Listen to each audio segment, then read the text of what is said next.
పంచహరం ఛానల్కి స్వాగతం. ఈరోజు రాయగఢ్ని రాజధానిగా చేసుకొని పరిపాలిస్తున్నటువంటి శివాజీ, మహారాష్ట్ర పాలకుడైన శివాజీని తన తల్లి జిజాబాయి చాలా ఉన్నతంగా పెంచుతుంది.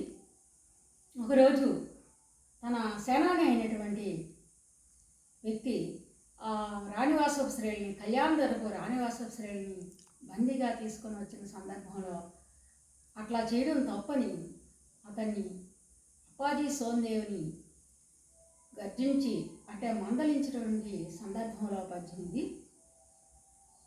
ఏమి ఒక రాణి వాసమున్ పుణ్యవాసమున్ తెచ్చినా, ఏ హైందవున్నైనా నీ గతి అమర్యాదన్ ప్రవర్తించునే, మా ఆజ్ఞన్ గమనింపవో జయమదోన్మోదంబునం చెలరేగి, నీ ఆయుస్సూత్రములి వెద్రుంచకొనిదవో ఔదర్చమర్వంచుని.